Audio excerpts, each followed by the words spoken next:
nous allons procéder maintenant à l'appel des témoins. Je vais commencer par Madame Aude Amarpeutu. Est-ce que vous voulez bien venir à la barre?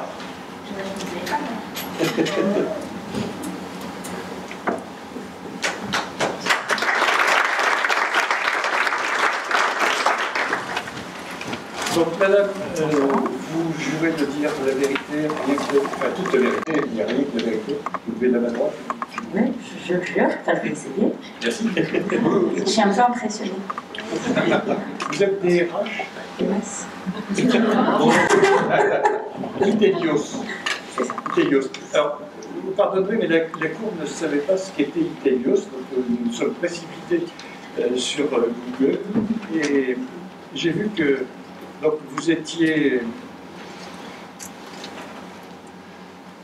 DRH d'une société qui donne dans le numérique, hein, c'est moi qui fait des solutions multicanales fluides. Moi, je pensais que c'était un laboratoire pharmaceutique qui traitait les problèmes de constipation. Et manifestement. Donc, Madame, je ne vais pas vous demander de parler du métier. En revanche, je vais vous demander de faire peut-être le lien entre votre fonction RH, puisque c'est ce qui vous appelle en tant que témoin ici, et la QV. Or, en matière de QV, vous en parlez beaucoup, vous aussi, sur les réseaux sociaux. Vous avez votre petite idée sur la question. Alors, est-ce que c'est un problème qu'on retrouve essentiellement dans les sociétés numériques, ou à votre avis, est-ce que c'est un vrai problème RH?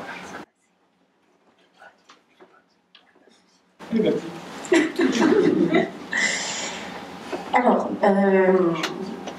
je dirais, à titre personnel, moi j'ai jamais voulu faire de la QPT. Je suis arrivée dans une société où il y avait des sujets, des personnes, des problèmes, des choses qui allaient bien aussi. Et puis j'ai pris ce que je sais faire de mieux, à savoir mes petites mains, mon pragmatisme. Je suis allée voir les gens et puis on a mis en place un certain nombre de sujets qui me semblaient de façon très rationnelle, importants pour les salariés. Des choses extrêmement révolutionnaires, hein, comme une relation managériale de qualité avec des managers formés, des moyens de s'exprimer, des temps pour prendre du recul sur ce qu'ils font, enfin, des choses auxquelles personne n'avait jamais pensé jusque-là. Et puis un jour, j'ai compris que c'était de la qualité de vie au travail. Quand j'ai vu me tomber dessus tout un tas de vendeurs de corbeilles de fruits, d'ostéopathes qui m'expliquaient que les massages c'était de la QVT. Et donc là j'ai fait bien, j'ai dit ah mais tiens, oui, effectivement, effectivement, je, sans le vouloir, je suis tombée dans la QVT à mon corps défendant. Je m'en excuse, hein, c'était pas bon. Et il se trouve que, en fin de compte, moi, je suis dans un secteur qui est extrêmement concurrentiel en termes de marque employeur et de recrutement. On recrute du développeur, c'est très très rare. Et donc, effectivement, ma société a envie d'investir dans les ressources humaines parce qu'elle a compris qu'en investissant, on attirait plus facilement, on baissait le turnover de façon drastique et que c'est ce qu'il fallait faire et c'est ce qui était logique. Merci Telios d'avoir compris ça. Donc, me voilà arrivée dans cette société, mais pour moi, c'est une préoccupation RH qui devrait intéresser tout le monde. Il se trouve simplement qu'on n'est pas tous sur les mêmes secteurs, on n'a pas tous les mêmes contraintes. Moi, ma contrainte, effectivement, c'est de fidéliser et d'attirer. Et donc, on prend le temps de faire au mieux sur tous les sujets RH, et ça comprend la QVT. Alors, moi, je vous écoutant, parce que la Cour doit comprendre que les psychothérapeutes, c'est pas votre truc.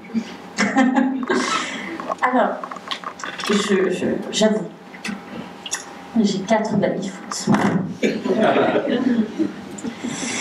J'avoue aussi avoir cédé aux caprices de l'agence de Lille, parce que je suis sur 3 agences, qui me disaient que le baby-foot n'était pas de bonne qualité et avoir acheté un bon zini pour...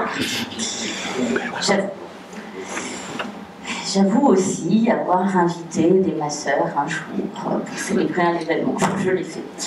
Je l'ai fait. Je m'excuse. Enfin, je vous demande, m'excuser. Mais non, alors, pour moi, c'est pas le centre de l'action, bien évidemment.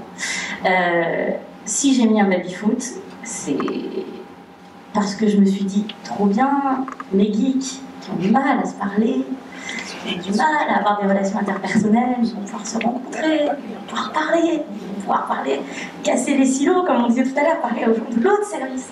Et ça a tellement bien marché qu'on fait des tournois de baby-foot, que c'est devenu vraiment central pour les gens, c'est vraiment le moment important. Et puis au même titre que si j'avais été dans un autre secteur, j'aurais peut-être mis des puzzles, comme on a vu le communiqué de presse de Ravensburger qui est sorti il y a quelques heures, qui dit que la solution pour le bonheur au travail c'est le puzzle.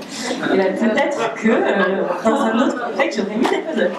La prochaine fois on fera des paires, l'histoire d'enfants.